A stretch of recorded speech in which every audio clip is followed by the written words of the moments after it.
we'll get started. Thank you all for being here. We tried to do very brief introductions here at the Kevorkian Center. I want to start quickly saying this event would not have happened without the effort and tenacity of Saphe Shamoun, who's a graduate of the Kevorkian Center's MA program, 2019, and he's currently pursuing a PhD in anthropology at Columbia. I'm going to quickly introduce Yassin and Anand, and then they'll get into a conversation for about an hour or so, and then we'll have about a half hour of Q&A. Yassin Al-Haj Saleh is widely recognized as the leading intellectual voice of the Syrian uprising and is one of the key political thinkers in the Arab world today. He was born in the city of Raqqa, or outside Raqqa, in 1961.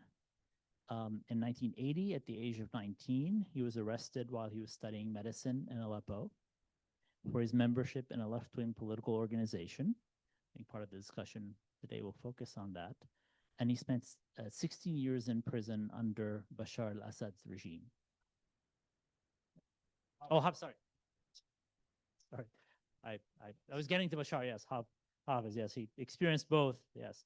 And soon after he was released from prison, he resumed his activism and political writing under Bashar al-Assad, who had rose to power in 2000 after Hafiz's death.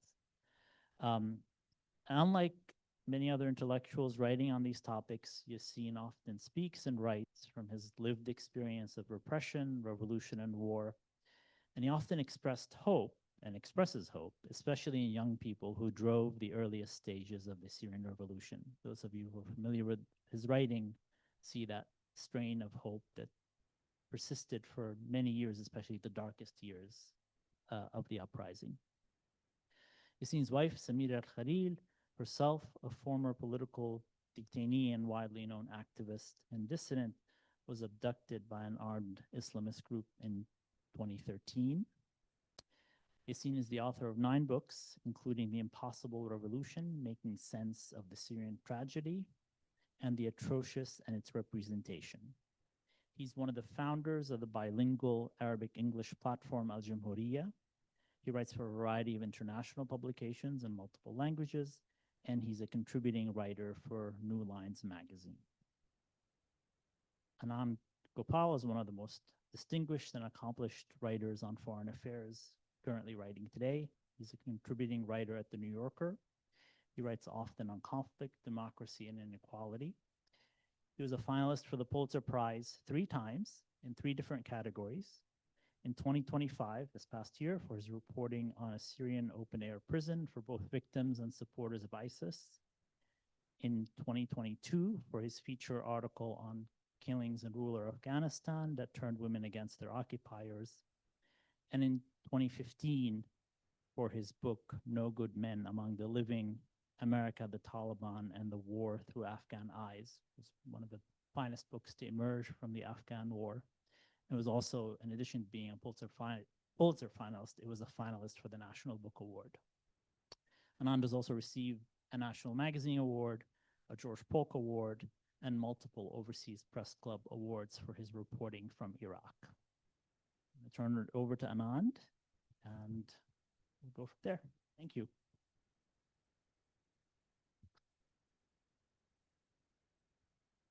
Thank you. Thank you. Can you hear me?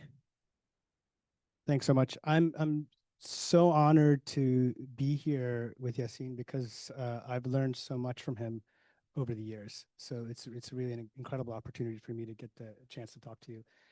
And you know, I think many of you probably know Yassin as a thinker, as a theorist. Some of you may have read The Impossible Revolution or some of his many books in Arabic.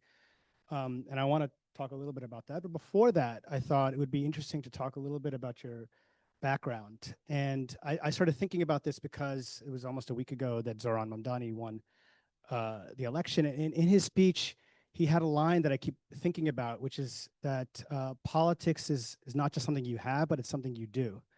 And for Yassin, I think that really encapsulates or embodies your life story. You theorize about politics, but you've also done politics. You've organized, you've been an activist in some of the most adverse conditions imaginable. So you were a member of a faction of the Syrian Communist Party in the 70s and in one of the world's most brutal dictatorships. So I would love to start by getting a better understanding of one, how did you get involved with them? How did you get involved in politics? And what was it like in the 1970s to be an activist under the Hafiz regime? Yeah. Hello, everybody. So even in my small rural city like Raqqa, there were communists at that time, actually. I mean, there were progressive activism, communism, atheism, Arab nationalism, not many Islamists at that time. So it was there. It was, I mean, it was not very far-fetched for me to become a communist around mid-70s. I was a teenager. It was there in a way. So I joined this dissident communist party because at that time we had two communist parties. One of them allied with the regime, led by the historical leader of the Syrian Communist Party, Khalid Bagdash, who, yeah, for almost 60 years, he was the head of the Syrian Communist Party, to be later inherited by his widow, then by their son after her passing away. So the other faction that I would join was called the Syrian Communist Party Political Bureau, because the majority of the members of the Political Bureau at that time joined the party. Then they would go back to the other party, which was recognized by the Soviet Union. At that time, it was very important to be a recognized communist, to be accepted by the Soviet Union, which was the center of the international communism. So our group was at the same time not recognized and dissident to the Soviet Marxism, and it developed more radical positions of the Assad regime at that time. So I joined in the maybe not in the very right time, because soon I'll be arrested and spend long years in jail. So it was not actually, I mean, many people would misunderstand the fact that I was arrested as a communist. It was not because of ideological reasons. It was because of political reasons. We were against the Assad regime. We were critical, actually, of the official line of the Syrian and most international communism. So, yeah, I was arrested when I was in the third year. I was a medical student at the University of Aleppo, and yeah, it was long. I spent long years in jail. So I want to ask you about that in a second, but before we get to that, just so we can understand better, the political bureau faction of the Syrian Communist Party, you were opposed both to the regime, unlike the mainstream Syrian Communist Party. Did you also have a position on democracy at that point, or no? Well, the main thing was democracy, actually. I mean, the slogan of the party at that time was Tahrir, which means liberation, popular democracy. So they deleted popular from democracy. You know, popular democracy at that time was the expression designed to identify the regimes in Eastern Europe, Bulgaria, Czechoslovakia, East Germany, and it was one party system. So by this, by deleting popular from democracy, this was to express a change. Up to that time, to be honest, we were thinking of democracy as a stage, the national democratic revolution that would pave the way to socialism or to the socialist revolution. but already there were more liberal elements in the democratic program. In Syria, to talk about democracy means to talk about political plurality, um, um, uh, rule of law, the end of state of exception. Syria was notorious of a very long state of exception, and the public freedoms of rights to strike, to organize, to talk, to publish, these things. So these elements were already there, and of course, to release all political prisoners. Syria had Sure.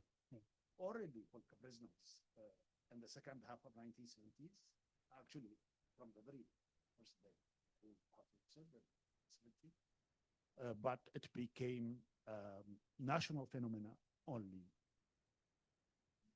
1979 and 1980. So it was about democracy, actually. Yeah, Okay. mostly. Okay, so 1980, at that point, you're a third-year medical student, Yeah. right? You've been a member of the party for a few years, and in the context is there's also an insurgency by the Muslim Brotherhood at this point, right? That's true. And so can you describe the arrest? What happened? Where were you? And So starting from 1976, when the Assad regime intervened in Lebanon, it became clear that that regime was not just another coup. And Syria was notorious of its coup d'etat. So many coup d'etat between independence 1946 to 1970. The first took place in 1949. In 1949, we had 3 coup d'etat, successful coup d'etat. And the 50s, there were many. Yeah, so Syria was unstable. It became clear around 1970, around mid-70s, that this coup, the coup of Assad, was different, was the end of coups in Syria. And he said it himself that there would be no more coup d'etat in Syria. And for this, he built monumental security sectarianized, and some military units with security function. 1976, when Syria intervened in Lebanon against the Lebanese national movement in coalition with the Palestinian PLO,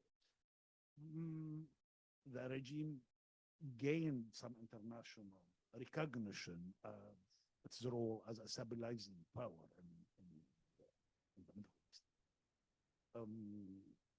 So, and this time,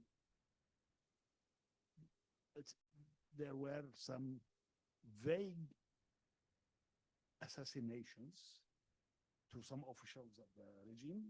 They were not very well known. But then it appeared that we had sort of a proto-nihilist Islamist group called Al-Qatil al-Muslimin, so sort of a vanguard for the Brotherhood, who perpetrated the first genocidal massacre in Syria in 1979,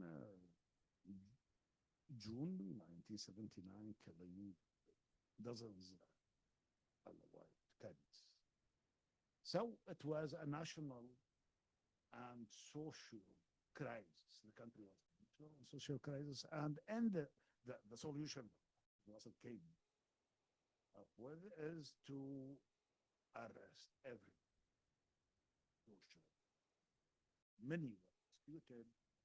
For us, leftists, we just spend long years in jail. When I read your book on the prison, Khalas Ya Shabab. Yeah, it's a great, really moving book.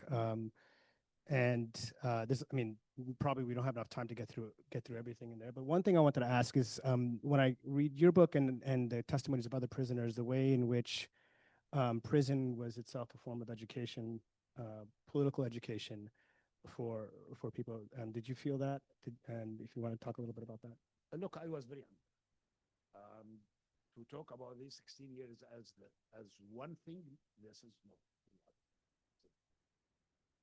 Doesn't really represent the experience. So the first of all, I was arrested and there was torture, like everybody. So it was the norm that people are tortured, but it was mostly interrogative torture, because in Syria we had other sorts of torture. We have humiliatory torture. We have exterminatory torture as a method to kill people. So I discussed this in my last book, قضية وتمثيله, that Muhammad mentioned. So the first year and a half was really very harsh because, well, jail always is difficult at the beginning. People think that when you are in jail for 8 years, it becomes more and more difficult. No, that's not true. It is the opposite, actually. I mean, it is very difficult in the first 1 or 2 or 3 or 4 years. Then you develop solutions, you become adapted in a way, and I built on this a special notion, istihbas in Arabic, which means, I don't know how to translate to English. It was translated enjailment. So in a way, you manage to turn the cell into a home. In a way, yeah, you solve the problem of jail positively, to the degree you feel that you are growing, your mind is maybe opening a bit, and you develop sort of an internal world. So yeah, so other than the first year and a half, which was very bad indeed, then we had books, and I started reading, and I learned English there. And you were with your comrades the whole time in the cells, right? Yes. So I learned from the books, and I learned from my comrades. Most of them, my age, a bit older. So only the last year was terrible, because I spent the last year, the 16th, in Tadmor prison, which was one of the most notorious places on the planet. So 13 years and a half, other than the first year and a half. The last year, it was negotiable condition. I was reading, I was learning, and living with my comrades, and it was not extremely bad. So the last year and a half was in Palmyra, Tadmor. Right? 1 year. 1 year, right. Other people I've spoken to who were in that prison, who were there around that time, they said the leftists and the Muslim Brotherhood were all put together in the same cells. Was that your experience? You mean in Tadmor? In Tadmor, yeah. We were in jail, but we never met them. They were, to be honest, they were dealt with far more harshly than us. Only few of us were killed under torture. It was quite normal to kill Islamists under torture or by torture, because being killed under torture, it may mean that it happened by accident. No, for the Islams, they were killed. So torture was a method. People, and the Sharifa and Tadmor, when they receive you, the moment you arrive to that place, it is called Tashrifa or Istiqbal, reception. So for us, it was 100 beating with a cable, with something taken from wheels, from plastic wheels. Very painful, actually. For the Islamists, it was 500. 500 could kill a man. So, And yeah. Can you talk about breathing time? Sorry? Breathing time? You had In Tadmor? yeah, in Tadmor. No visitation, no books, nothing at all. And we were actually hungry. I mean, the food was not enough. most of the time I spent 11 years, a bit more than 11 years at Musamia prison in Aleppo, and almost 4 years at Adra in Damascus. It was okay. We had visitation most of the time. We had visitations from our families. In Tadmor, no visitations, not enough food, and we lived in fear actually, and we were beaten randomly at any time. Anyone can be beaten. So it is you live in you are squeezed in very. It is a system based to crush people and to instill fear. It is. I think it is a school to. It is the factory in which the very essence of power in Syria was manufactured. So Tadmor prison, Tadmor there was daily torture without interrogation. It was just to humiliate people and to create a memory of fear. So yeah, it was this school to nurture fear and humiliation in the whole population. So you're released in 1996 and 16 years, after 16 years. I want to jump ahead a little bit to last year. You can, with that context, and the understanding you have that's so visceral about what the Syrian regime represented. Where were you when on December 8th? What did you feel? How did the news hit you when you saw it? By accident, I was in France. I was in Paris.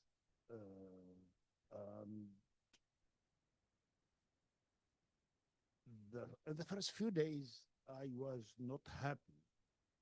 So seizing Aleppo, I was afraid of huge massacres, and this remained with me when they arrived after Hama. I was afraid of very big massacre and destruction in Homs, and then again in Damascus. So I was not very happy. I was a bit hesitant. But then the regime fell in a swift way, and it was eternity. The regime used to talk about staying in power for ilal abad, forever. And it was actually it was eternity. 54 years. All my 96 of the Syrians are under 60. So all of us, almost all of us, we were born after the Hafez Assad seized power or after the Ba'ath seized power. So and this eternity was over 11 years. So it was unbelievable. Of course, I was extremely. And we celebrated it at the Saht al-Jamhuriya, the Republic Square in Paris. There were so many Syrians and the French. So it was a great day. It was a great ending of something that should have ended long years before. And you went to Syria, right? Shortly thereafter. 3 weeks after the fall of Damascus. Can you walk me back through where you flew? You went to Lebanon and then to Damascus. Yeah. And then so take me to the trip. So I planned to go on mid-January, but then I couldn't stay. So I planned things with 3 French friends. And how long had you been away at that point from Syria? I left Damascus on April 3, 2013. After 2 years of underground life in Damascus. But I left Syria in October because 6 months I was between Douma and Ghouta and long journey to Raqqa and 2 months and a half in Raqqa. So it was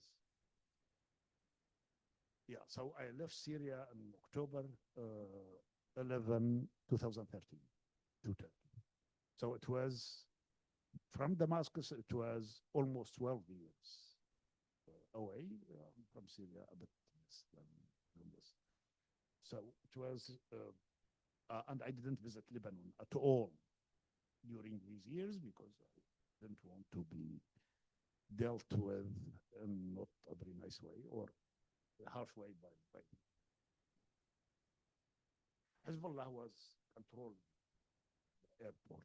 So this time I went through the Rafiq al-Hariri airport and it was easy and smooth. And I spent a night in Beirut. The following day, we took a car to Damascus. At the border, I don't think that I am especially emotional person, but at the Syrian-Lebanese border, I didn't control myself. I was crying uncontrollably for maybe 10 minutes. So it was not expected even by me. I don't have many similar experiences. So and Damascus was, you see that country. So in Damascus, you see how the country was really going down for long years. Everything was old, shabby, dilapidated, miserable. And but you feel at the same time you feel there's a new spirit. Many people were happy. Most of the people that I saw, and and I was one of them. So I kept moving in Damascus, and I went to Aleppo, to Homs, to Latakia, so I tried to see to feel how Syria was after those long years. And what surprised you? What made you rethink some of your analysis about the revolution, if anything, in those days? Well, I mean, it took some time before I started to realize that I lost with this victory. I lost two things. First, the enemy. That war. Look, since 1977, I was 16. I was involved in political life, opposing the regime. The regime would fall down 47 years later. So 3/4 of my life was in struggle with this regime. So this is a defining struggle for me. It is deep in my being, in my identity. So I lost this overnight. What to do now? The second, I started the career of a writer the year 2000. So I was writing for almost quarter of a century. And I developed tools to analyze the situation in Syria, and I thought they were okay. I have an arsenal of concepts, notions to analyze and to understand and to clarify, to represent the situation. So the second thing I found I was missing is that I need new tools, new ideas, new concepts to analyze this new situation. Sure. Yep.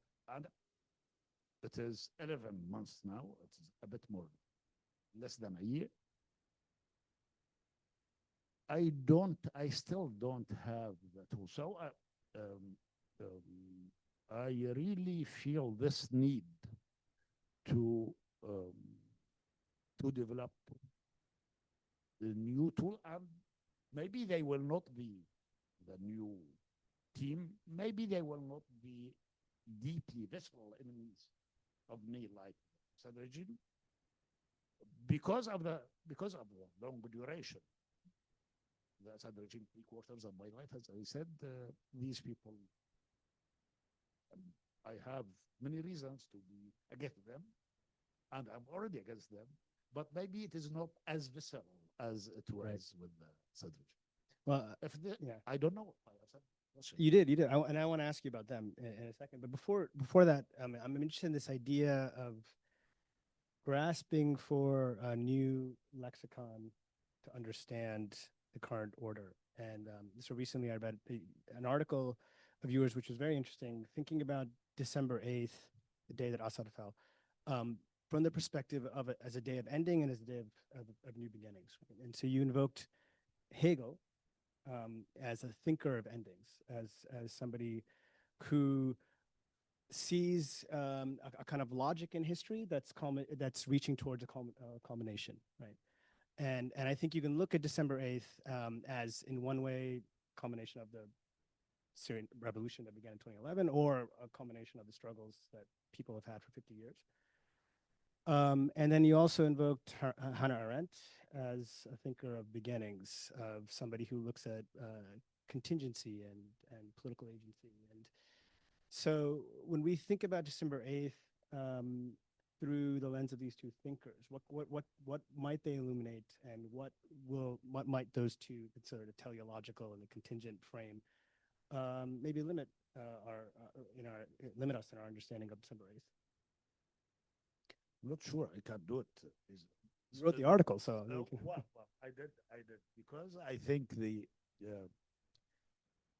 I find it in myself and in the writing of some people that I read, that there's a growing interest in the historical perspective.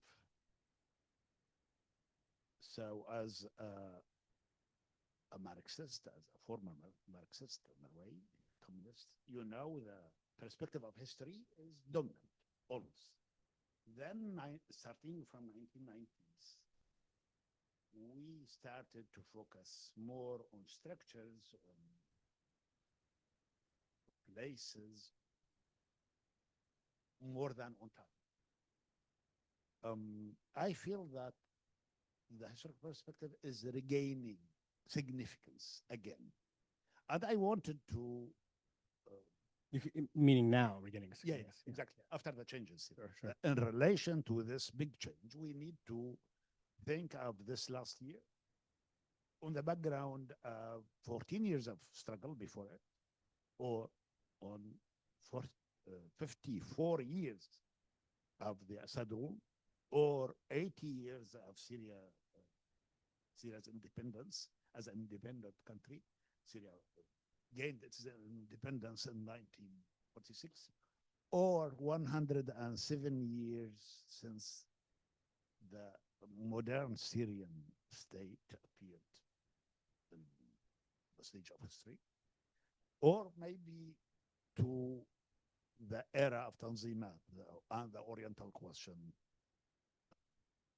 the second half of 19th century.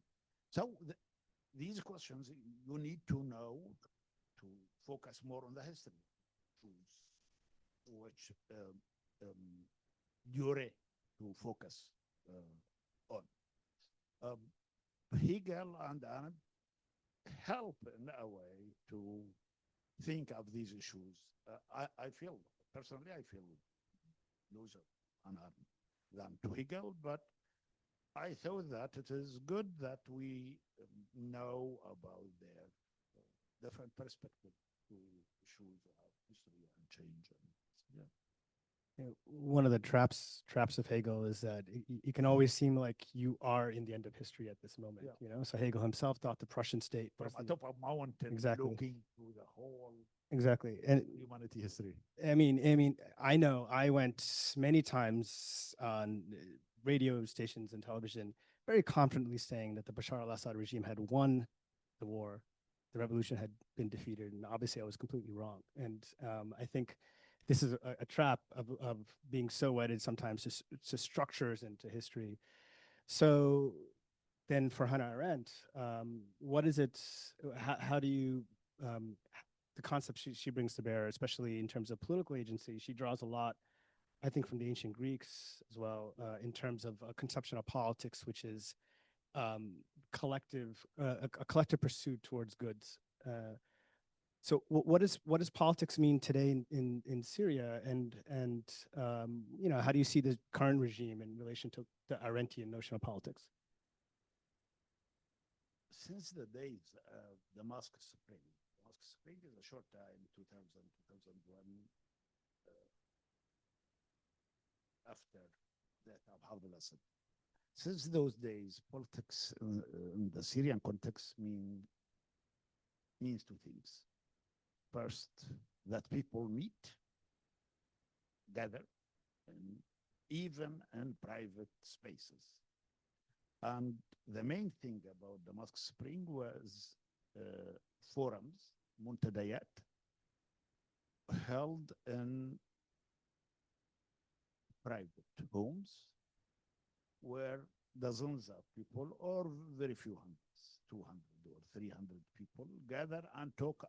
So the second thing is to talk about public issues, to talk about politics, because Syrians were under extremely low political poverty line. And this political poverty line is the line that extends between gathering and talking. It is still the case. Actually, what was the Syrian Revolution? The Syrian Revolution just took politics from these private homes where dozens or few hundreds of people gather to public spaces, to squares, to streets, to neighborhoods, towns, and neighborhoods and cities, and homes, and Daraa, and everywhere. You know, the first year and up to July 2012, so 16 months after the beginning of the revolution, there were hundreds of places where every Friday people would gather, between dozens to hundreds to thousands to, you know, in July 2011, in Hama and Derzor, hundreds of thousands of people were gathering. So it was about this. It was about to gather and to talk about politics against the regime. So there is something, there is a protest. There is an element of protest in this. So I think it is still the case, actually.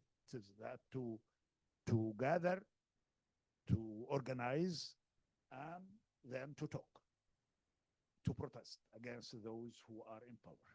You think it's still the case in the sense that that's still happening? Even now, I guess, even now. Well, the threats are, so far, the threats are a bit different, maybe. Sure. It is not a traditional despotism. It is, maybe we can talk about it if you want. Yeah. Well, actually, along those lines, I mean, you wrote once, you described what happened in Syria as a politicide. So if we think about the regime before 2011 as having committed a politicide, having utterly destroyed the political life and the potential for political life in a community, then 2011 and onwards was in some ways an attempt to recover an understanding of politics. And do you think that's accurate? And then after December 8th, how do you see that attempt continuing or being frustrated by the regime, by the current regime? I would say the system of politicide was over. In 2011. Yes. Yes. By December 8th. Now there is a new political system. I still don't have This is the political activity, yeah. goals. But the main dynamic, the main political dynamic that we have seen unfolding in Syria in the last 11 months is concentrating power in the hands of loyalists to HTS, Hayat Tahrir al-Sham.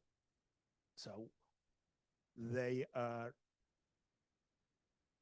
conservative Sunnis, those who has access to the real power in the country.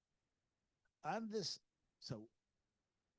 led, maybe not directly, to two waves of massacres against Alawites, and then against Druze in July. Does this lie within the paradigm of both sides? I'm not very much sure, but for sure it is within the paradigm of the atrocious Fadhiya that I studied in my last book. So the challenge now in Syria is that we have a huge legacy, back-breaking indeed. And to deal a bit successful with this legacy, you need an inclusive government. And what we've seen that now we don't have inclusive.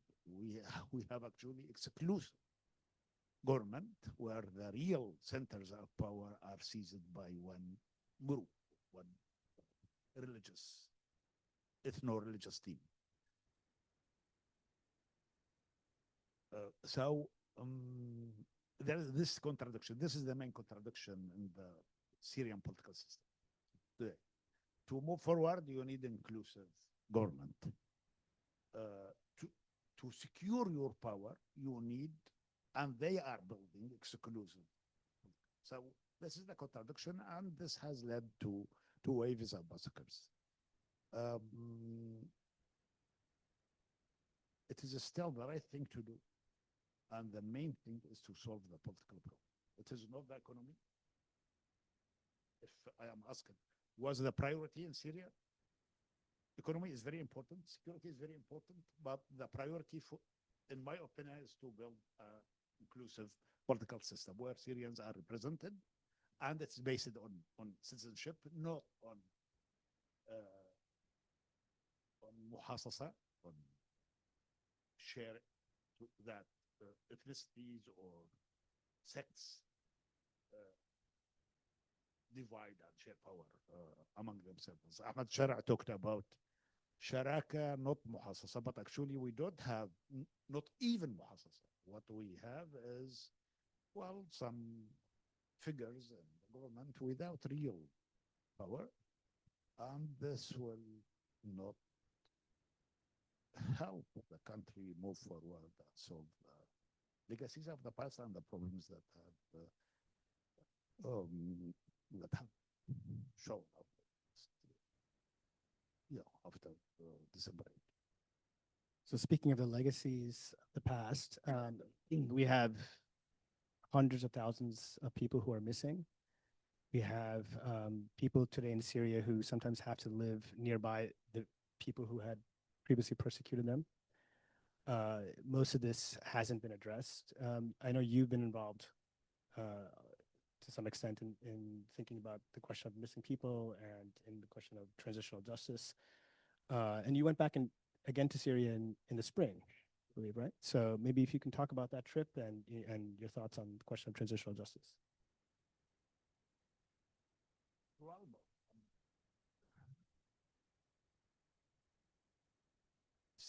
the Syrian society was, I call it in Arabic, I don't know if we have good translation for this, مجتمع مفخخ, which means there are many minds in the body of the society that we saw them explode, some of them, at least what happened coast. is explosion of many minds that were already there in the body of the Syrian side. And the huge mistake that the new team has perpetrated is to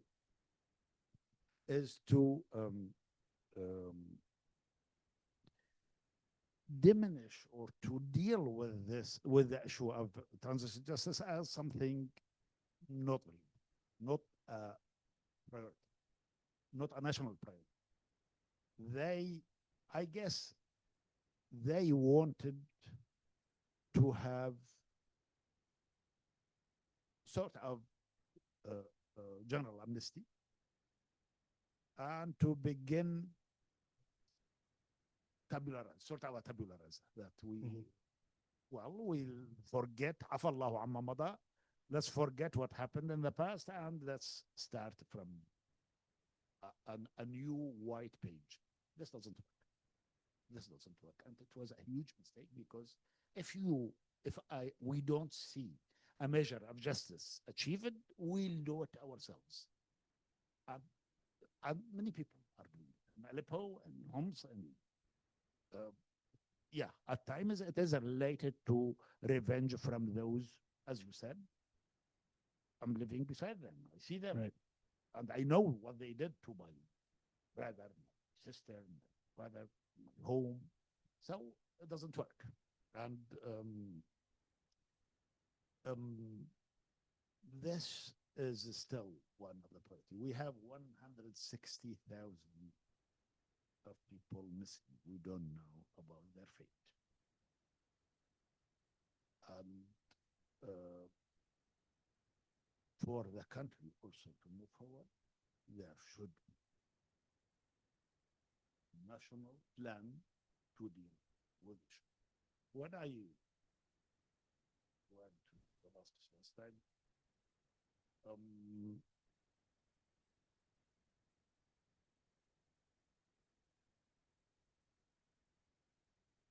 it was actually the mood was quite From December to to May. yeah, Yeah. yeah.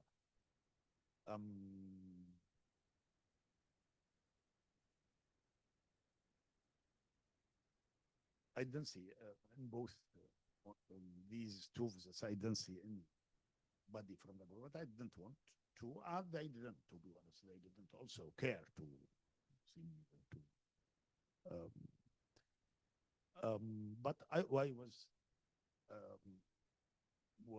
my concern was to build a cause related to my missing wife, my friends.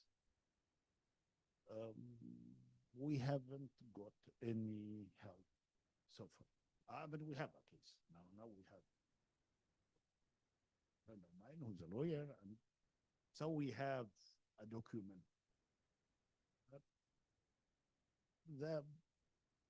the legal system is not working, and so officially, at least, Jaish al-Islam, the ones who are responsible of abducting my wife and my friends, is in the government. I mean, and it is military units. I know that the relations between Jaish al-Islam and Jabhat al-Nusra, this who became HTS, was bad, but officially, at least, they are in the government. So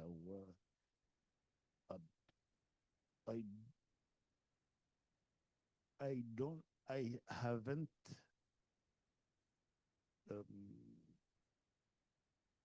I don't have any feeling that these people care to know more, to develop a strategy to deal with this huge dossier. It seems it's even deeper than them just not caring. I mean, you wrote a very poignant article about the violence towards memory and memorialization of the revolution. If we think about what the revolution was today, if you talk to people in the Syrian government, the revolution was an Islamist revolution, right? And this erases the sacrifices and the participation of people who would not describe themselves as Islamists, who are really central, especially in the early years of the revolution, such as Samira, your wife. Can you talk a little bit about that? And also, I'm interested in this article you wrote about going back in the spring to look for a plaque that had been put in Duma in the place where she was abducted.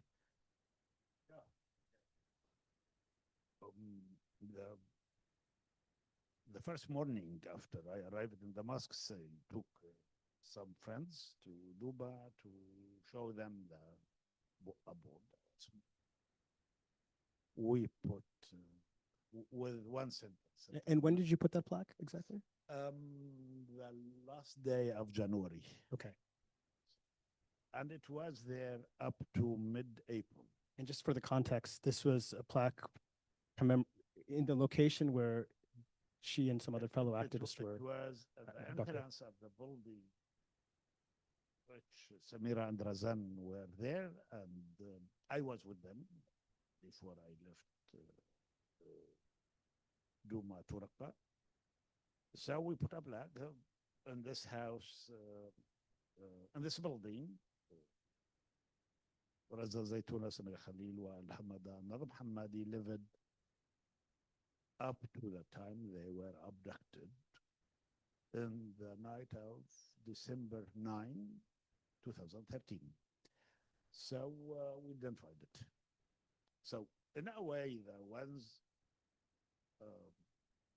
who abducted people, they want also to erase the memory of the people abducted. So it is a struggle on two levels. A crime that was denied all the time, and now they don't want even anybody to remember them and to remind others of them. I mean, there is no public effort to commemorate those who disappeared, and it is a big number, 160,000. So instead of course, I didn't go in authority to complain. I felt it is not the right thing. It is not about me. There should be coordinated national effort to deal with these issues.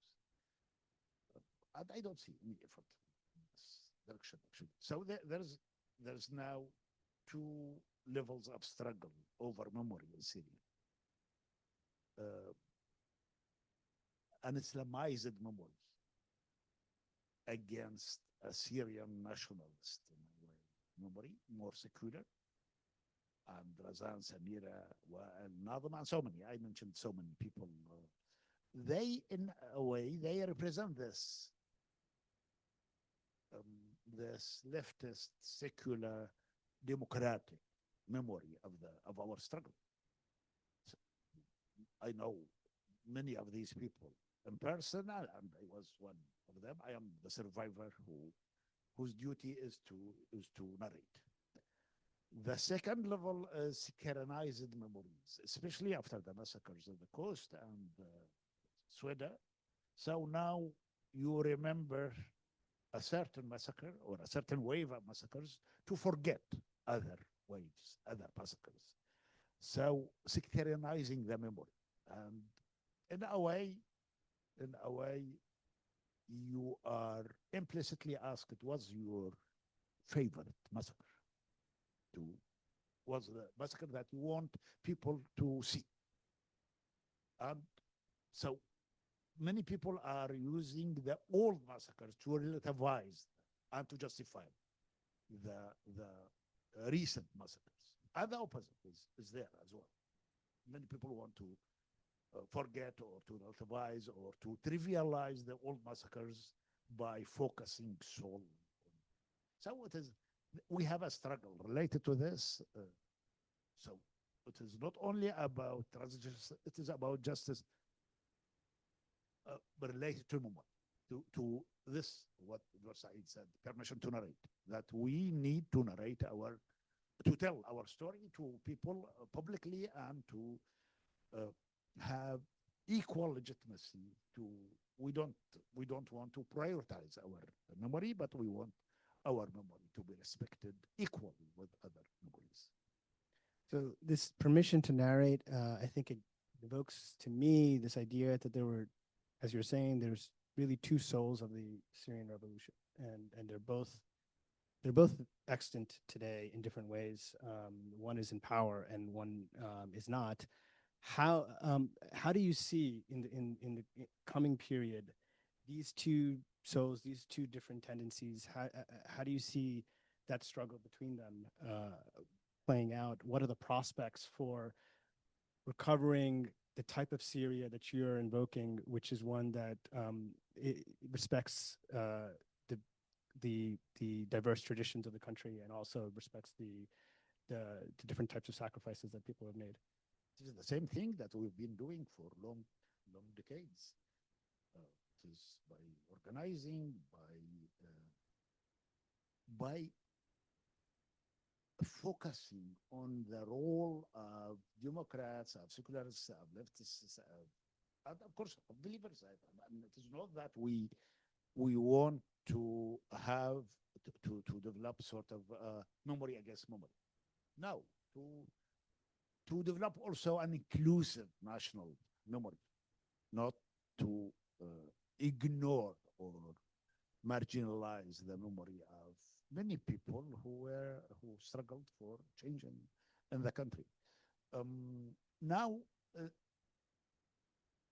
it is possible. People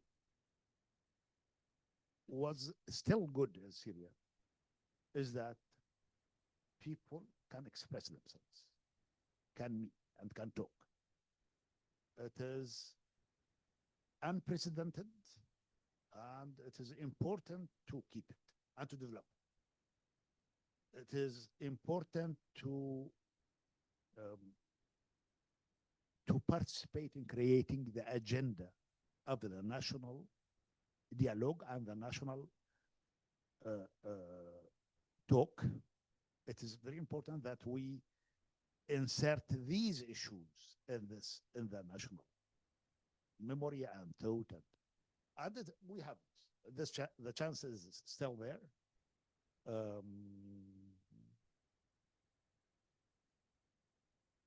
The longer we have this chance, the better for broadening the spaces for active, for gathering and for talking again.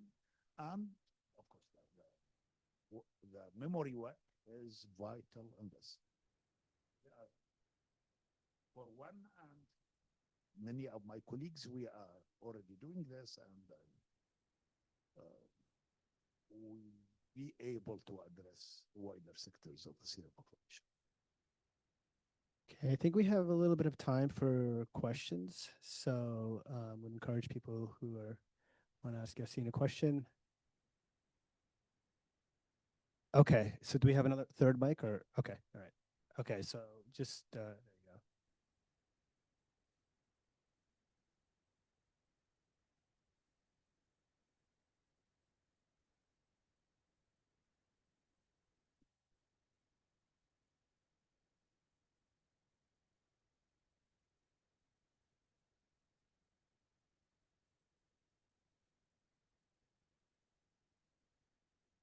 I'm not aware of this.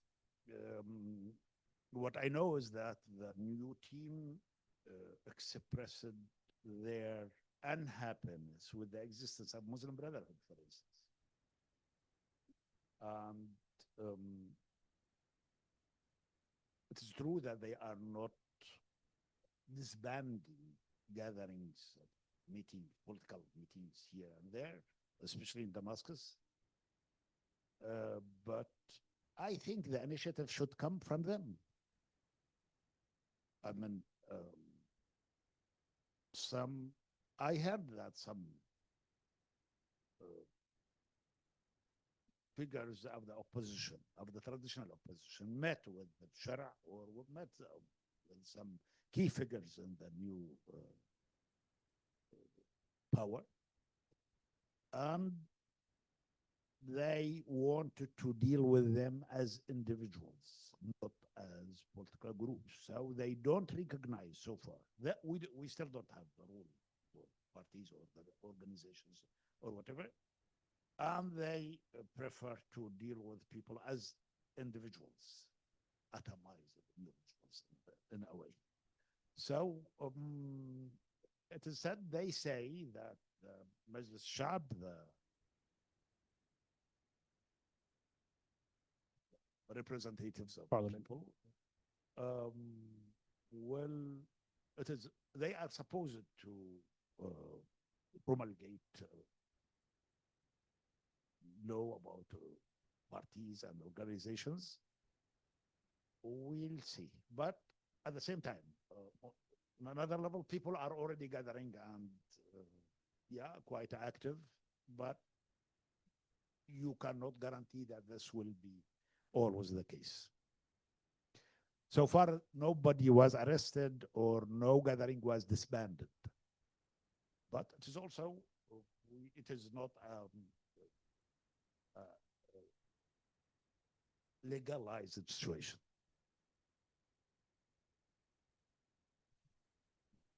In the front.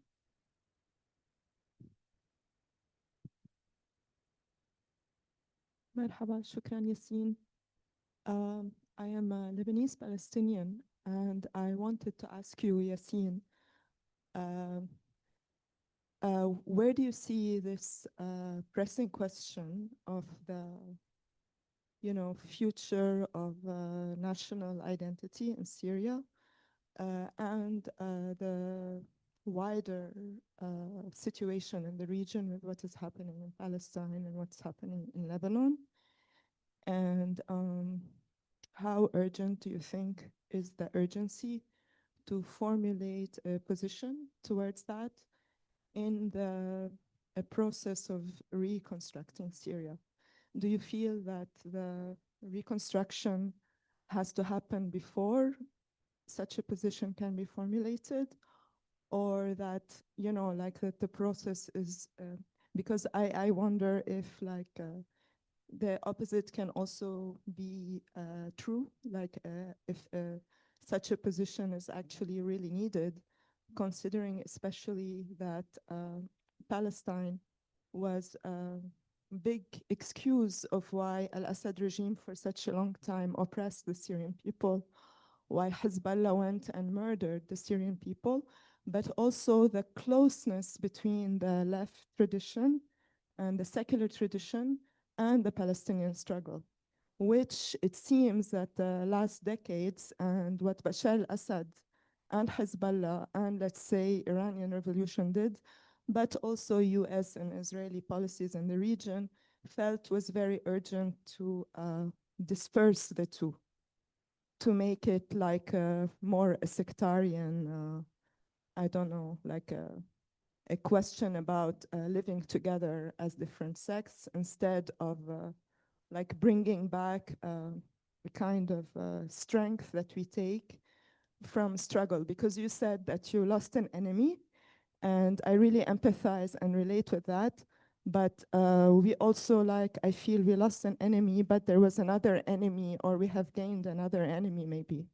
So I just would love to hear what you think about that. And thank you very much. Shukran lak. So just about losing the enemy, I have many enemies. It is not only one, actually. Unfortunately, three. I have three big enemies. The most visceral was the Assad regime.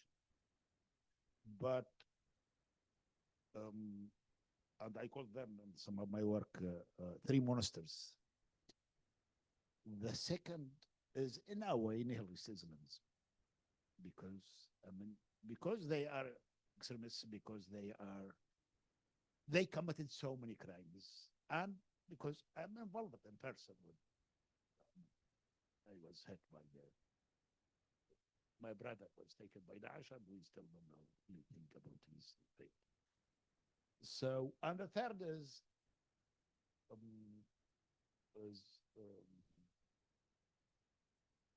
dominant international powers, and mostly actually the American-Israeli complex.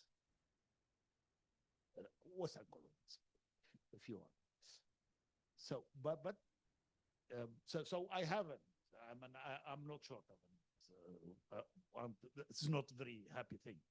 The problem is that when we talk about a country, how to build strategy on having three enemies, because these are not my personal enemies. In a way, they are enemies because they are against freedom, against human dignity, against rule of law. Yeah. So can we, especially as a destroyed country in this miserable situation, can we build a strategy around having what are our priorities? So I think Shara and his team are thinking against these things. It is beyond their capacity to fight against Israel or to confront American hegemony and the Middle East. So it is not easy. I mean, there are two levels. On the political level, maybe we have to choose our battles and to avoid battles as much as possible. We are in an extreme bad situation.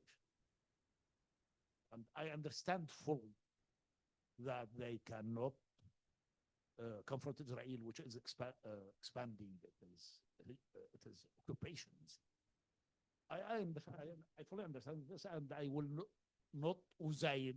I will not overdo them on this level. At the same time, I'm aware that, well, with the Israeli plague, it is very difficult to move forward while you have this brutal neighbor, the most selfish, the most evil in the world, the least ethical enemy in the world, and which is supported by the most powerful in the world and dealt with as the most ethical, and it's always that I think they are always doing.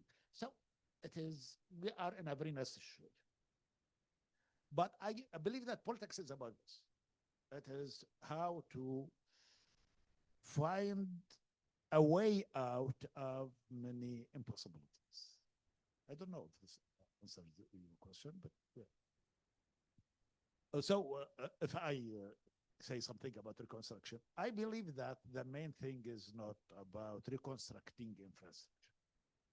First of all, humans, a measure of justice, some respect for the humanity and citizenship of Syrians. This is the priority.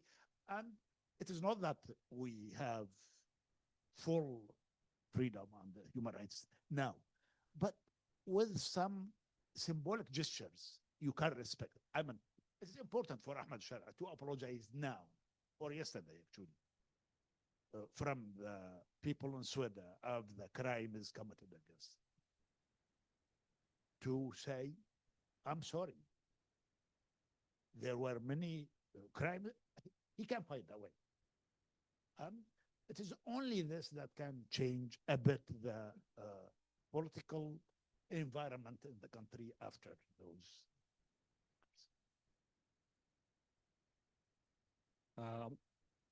My name is Ben. I've been active in Syria activist solidarity work since 2012, when the Battle of Aleppo got very bad. And now that the regime is gone, I was wondering, are there discussions or initiatives happening where leftists might form a political party now in Syria, now that you don't have to worry about what you went through all those years? And then my second very different question is, do you have any thoughts or preferences about a future Syrian democratic government being like federalist or decentralized? Because that seems like it could be a huge flashpoint of future conflict. Thank you.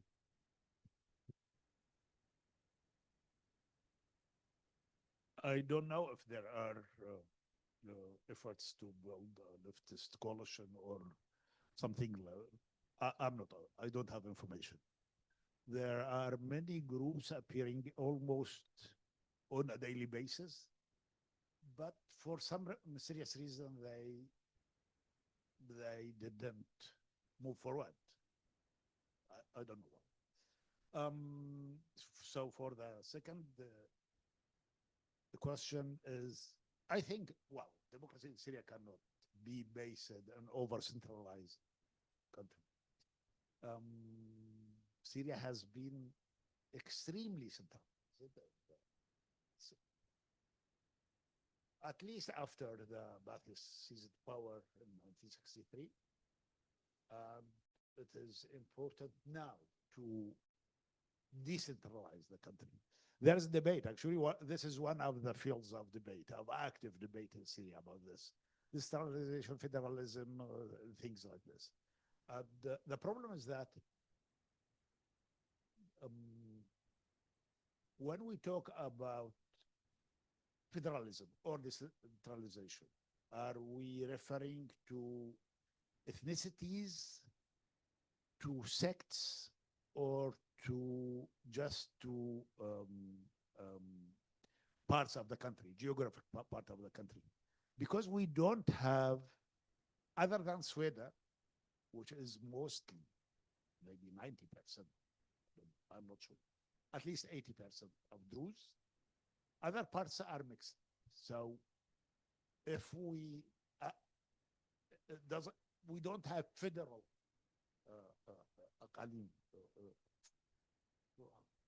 provinces. Yeah, we do. Historically, there were no centers of power here, and they're mostly dominated by Kurds, for instance, which is mostly when people talk about decentralization, it is about this. I'm from Al Jazeera. So we don't have provinces with a majority of course, if we go to smaller areas, yes, we can have majority here and there. But we don't have aqalim, we don't have provinces, big provinces. So it is not easy, and I'm afraid our discussion about it is not always as honest as it should be.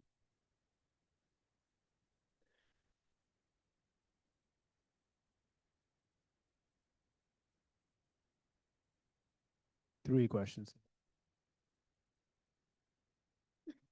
Hi, thanks so much, Yassin. Oh yeah, so when the new government does speak about politics, it often likes to use the language of technocracy, state building, and institutions. I was wondering, what do you think of that kind of language? Is that just more politicized, or is it like a necessary step for the country? How do you kind of think of that language? Thanks. It is the paradigm dominant in the Arab world right now. It is always about security and about growth. So what about politics? What about plurality? What about citizenship? What about the rule of law? You don't. This is it is Dubaization. I didn't invent this term. It is already there, actually.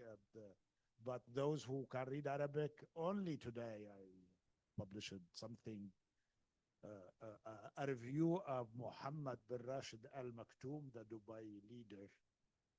He has an interesting book in English called My Story. Interesting indeed. So we have a politician who is adamantly against politics, and he says that we don't need politicians in the Arab world. He's a politician. And we need business projects, and we need good administrations, and these things. And of course, there are massacres in Sudan perpetrated. I don't know if this lies within politics or non-politics. So I think also it is related actually to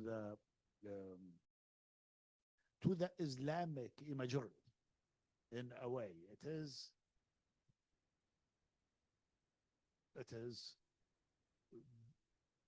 the priority is to stability, to security, and plurality is not accepted. It is always, I mean, there's one thing right and the others are wrong. So plurality is not, they don't, it doesn't come natural from that.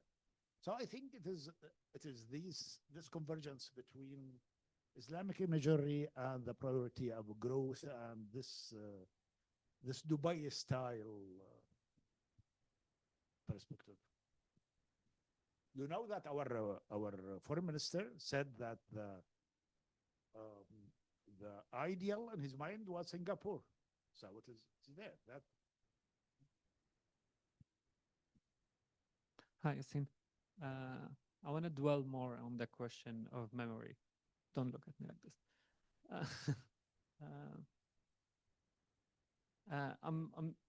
I think it's one of the most important questions that we need to spend the most time in, because I'm thinking and worried about when the first feeling I got after December 8th was that I worry that those who were victimized for all this time, they may turn their back and become the victimizers, those who can carry those atrocities that happen to them and carry it to others. That's Hannah Arendt, banality of evil, and how people, the victim can become victimizers. And Mahmoud Mahmadani, father of Zuhran, yeah, wrote a book with this title, When Victims Yeah. Become Victimized. yeah, and I read this book here in this institute. So it's not it's Mahmadani. No, I mean, I talk Mahmadani.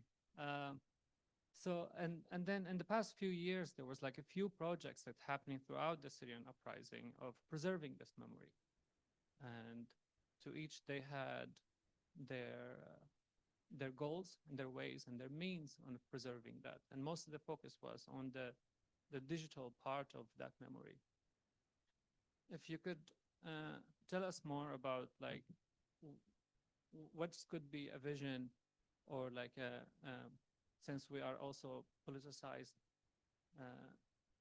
people in this like full of ambushing body of this full of a trapped body of people with that we can go back home, we like who spend time in the West, and we go back home and we're trying to talk to our siblings and parents and those who also are now becoming like they speak in the language of power, language of can be genocidal, that cannot see the other, rather than like they have witnessed our crimes, but they never did anything, and they're willing to go and carry those atrocities. So I don't think we do have the language to go and talk to them about. So I'm curious if we can find a language that invoke this memory without like patronizing those people who also lacking this language to carry on. There is this trapped, ambushed body of the Syrian people also lack sovereignty, like to self-sovereignty, like to self-govern themselves, and therefore also we're gonna be also a person without sovereignty would not be able to act and find those languages and rebuilding that sovereignty within oneself, within the citizen. It should be one of the projects. You could tell us more about this. Thank you. This is big. I don't have even alphabet to answer this. I think this dissolves into how to develop new subjectivities of individual citizenship and of legal subjectivities, people who act as individuals, not as related to this religion, to this ethnicity, to this tribe or that. So it comes back to two things, or it can be reduced to two things. First,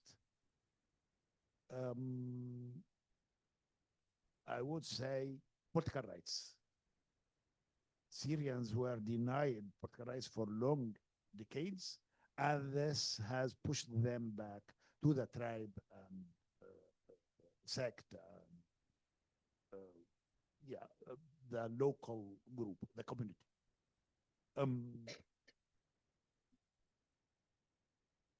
The political parties that were dismantled in two different ways, either by jail and torture, or by, there was some political body, tame political body called Jabha al-Wataniyya al-Taqaddumiyya.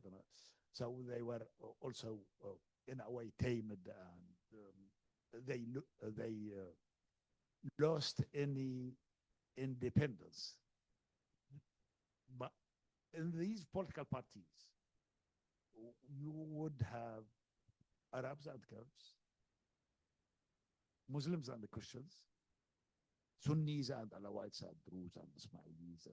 So these were the solutions that our society, or our modernity in a way, introduced to overcome the boundaries between these groups.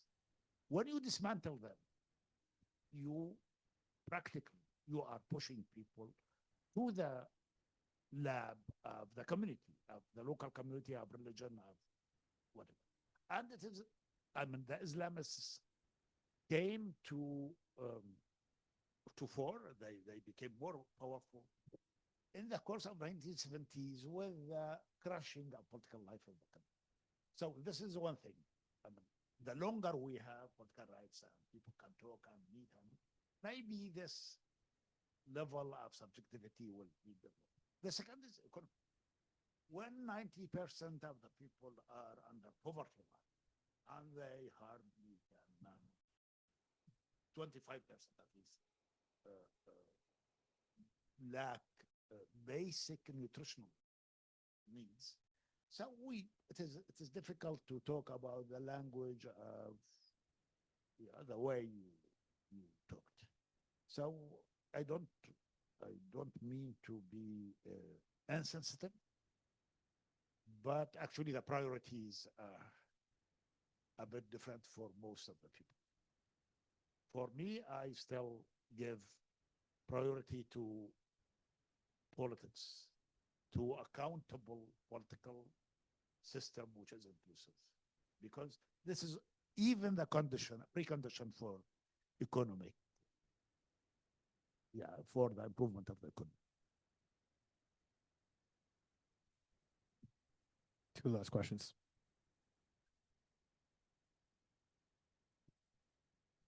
Assalamu alaikum, Yassin. I wanted to ask, so as a Syrian living in America right now, seeing this political shift in America, like, do you see any similarities between the Syrian political landscape and today's American political landscape?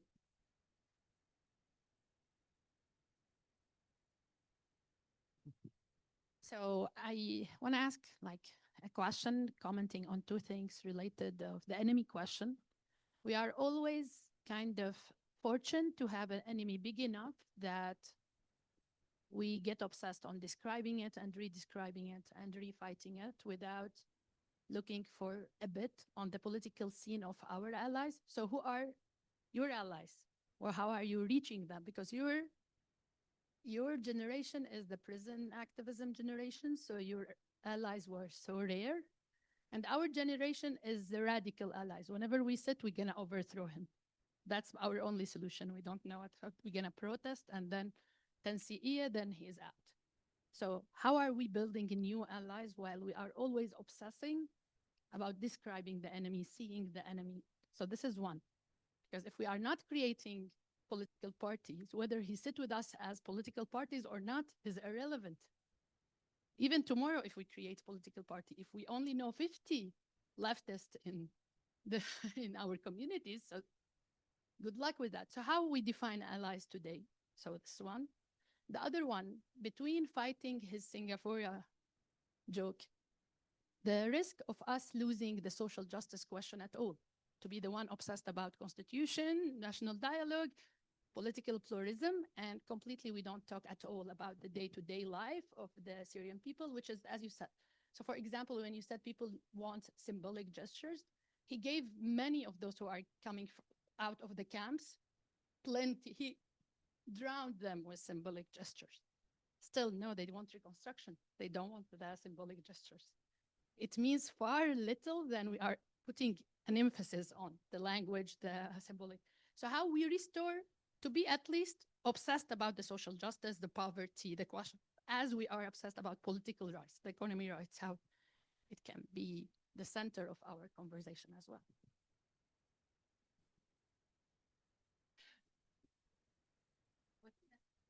So I don't know, Dean, you live in the US and maybe you can compare. I don't live here and I don't, other than Trump and that he received our guy a few days ago and it was seems that they, yeah, perfume and how many wives you have and yeah. Other than this, I don't know. I mean, I think this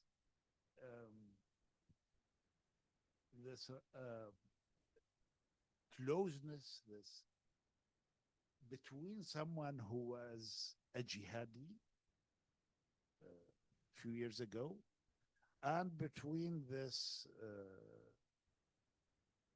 thuggish guy, there's something. I mean, they feel they belong together in a way. It seems that Trump didn't deal with any other president in this warmth and smiles and perfume and these things. I don't know. I really don't know. I mean, I'm just trying to. You feel that there is something. They belong to the same world in a way. I don't know. Delinquency is what brings them together. They were both delinquent in different ways. Maybe. I don't know. So, Marwa, I am not that obsessed with the enemy. No, I am not obsessed. I prefer not to have any, but I said that I lost big enemy. It was the monster that I was formed.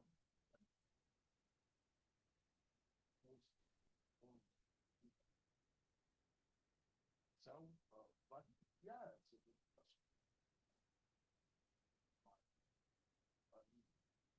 I think I have some. Not many. Sorry. So,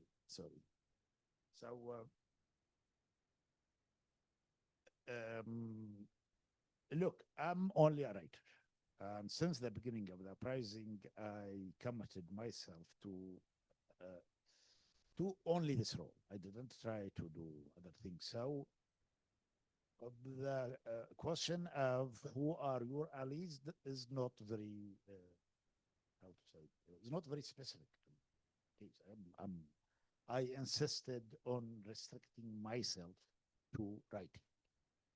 There's much politics in my writing, unfortunately, because there's much politics in Syria, but yeah, I avoided becoming an activist or a political actor. I do agree that the issue of social justice is very big and very important in Syria. And I don't like and I'm really against this neoliberal approach of the new team. It'll lead to catastrophe. If they insist on this, it'll lead to catastrophe. When I talked about symbolic gestures, I meant to the Alawites and to Druze, not to the poor people. Maybe this is, the poor people don't need, I agree, symbolic gestures. Yeah. Okay, thank you. As Yassin, you mentioned shared delinquency, and it reminds me of when they asked Trump, Mr. President, how could you sit in front of Jolani? He was in Al Qaeda, and Trump said, okay, so he had a rough past, but we've all had rough pasts. Yeah. So, I'm gonna ask final question for you, which is from our friend Saphe, which is, we'd love to know what you're reading these days. What are you reading these days? Well, I haven't finished the biography of Wittgenstein, Ludwig Wittgenstein. This is the Ray Monk The biography. Austria, yes. Yeah. It is a big book.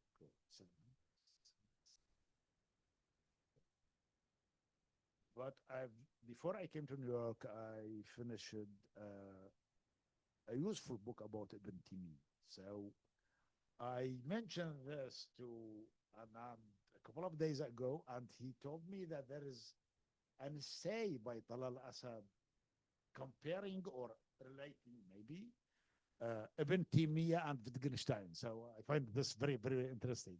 Ibn Taymiyyah, to those who don't know, was a Muslim scholar from the 13th century. He's considered the father of Salafi jihadism, or one of the big symbols of them. He was a violent debater, and he would use violent language against his opponents. He was arrested and tortured, and he died in jail. So he's militant. In a way, he's militant. There are 3 or 4 figures, historic figures of Salafi jihadism. Ibn Hanbal is one of them. He was arrested and tortured in the 10th century, I guess, or no, 9th century. Ibn Taymiyyah, the second, Ibn Abdul Wahhab, before the Saudis. He, in a way, he provided the ideological basis for the Saudi rule up to India's. So, and then Sayyid Qutb may be the 4th figure. Sayyid Qutb was also executed by Nasser in 1966. So we have these very interesting figures of militants, and then Wittgenstein, who I haven't finished the book yet, but I don't know if I'll come back to this find some connection between the two. Well, in the Venn diagram of people who are interested in Wittgenstein and Ibn Taymiyyah, we have Talal Asad and Yassin Al-Haj Saleh. So thank you. It was a real honor to be here with you. Thank you so much. Let's everyone give a round of applause. Yassin.